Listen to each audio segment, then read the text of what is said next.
In this drill, the main receiving or passing player should take their first touch with one foot and pass the ball with their other foot. The player's first touch in most cases should be taken with their back foot.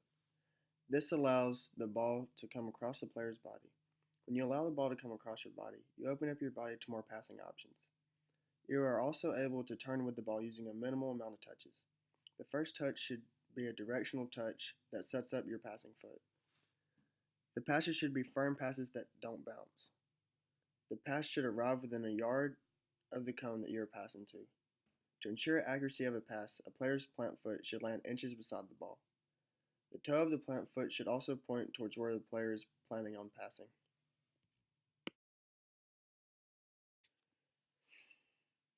Room for improvement. I need to work on keeping the ball on the ground when I pass. In some of my passes, the ball is bouncing. In this drill, the player should make space from the cone in order to receive a pass by checking into the area left of the cone. The ball should be received on the back foot, which is the right foot in this case. Receiving with the back foot opens up a player's body to more options. The first touch should be a hard directional touch towards the other side of the cone, setting up the right foot for a pass. The ball should never leave the ground. Room for improvement. I should work on my directional touch. Sometimes my directional touch was too soft. In a game, this would make my pass less smooth because I have to take an extra touch. Also, I should work on keeping the ball on the ground. In this drill, the player should check to the right of the cone. The player should receive the ball on the back foot, which is the left foot in this case, allowing the ball to come across their body. This allows the players to increase their odds of finding a pass quickly. The first touch should be a directional touch towards the left of the cone. This directional touch will set up the player to pass the ball with their left foot. Room for improvement. I should work on my directional touch. My directional touch was too soft. In a game, this should make my pass less smooth because I have to take an extra touch. In this drill, a player will receive a ball that has been lofted into the air. The player receiving the ball should allow the ball to be settled off their chest. Chesting a ball is one of the most efficient ways to control a ball from the air. It allows the player to control a ball without losing possession by keeping it close to the body. The player should chest the ball by absorbing the energy from the ball and letting it fall in front of their feet. Room for improvement. I should work on letting the ball land in front of my feet.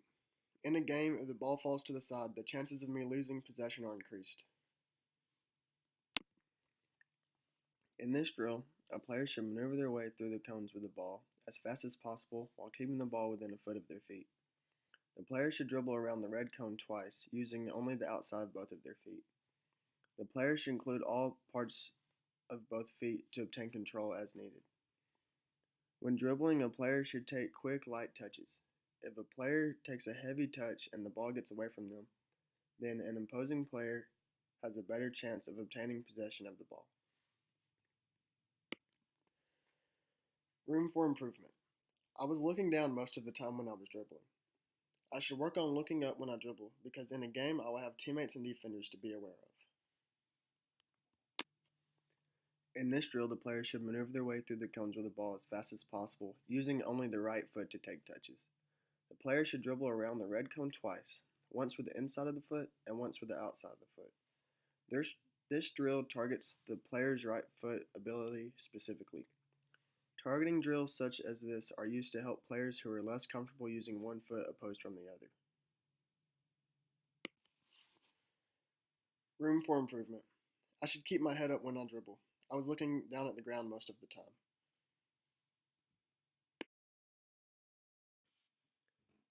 In this drill, the player should maneuver their way through the cones as fast as possible, using only the left foot to take touches. The player should dribble around the red cone twice, once with the inside of the foot and once with the outside of the foot. This drill targets the player's left foot ability specifically. Targeting drills are used to help players who are less comfortable using one foot opposed from the other.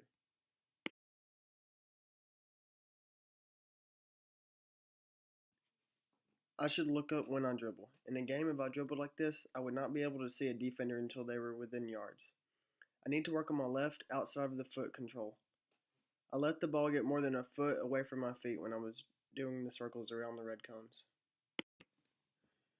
In this drill, the defending player is to close down space and try to get the ball. The defending player should pressure one side of the player with the ball, forcing the player to have only one option to pass to. The defending player should watch the feet and hip of the player with the ball to find out which pass they are setting themselves up to make. The defensive player should then pressure the side that they think the offensive player is wanting to pass to. By doing this, the offensive player is put at a disadvantage, increasing the defender's odds of getting the ball. Room for improvement. I should work on being conscious of my positioning. In 5:11 through 5:20, I approached the opposing player head on. I should have approached him from one side to fully cut off one pass. By coming on to the player straight on, I left both passes open. In this drill, a player should receive a ball that is not on the ground and control it. The player is to use any part of the body besides the arms and hands to settle the ball on the ground.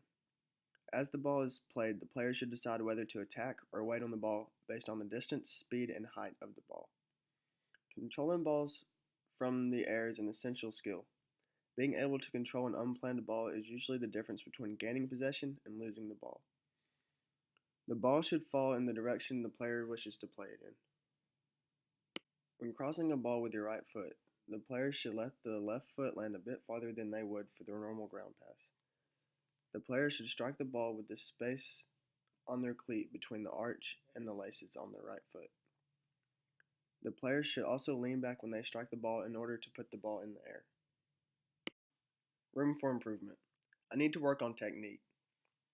I let my foot swing through too much to the left, which caused the ball to curve to the left of the player that it was intended for. When crossing a ball with your left foot, the player should let the right foot land a bit farther than they would for a normal ground pass. The player should strike the ball with the space between their arch and their laces of their cleat on their left foot. The player should also lean back when they strike the ball in order to put the ball into the air. Room for improvement. I need to work on technique and power with my left foot. I didn't lean back enough to get the ball in the air, and I wasn't striking the ball with enough power for the ball to stay in the air the whole time. Also, my plant foot was too close to the ball.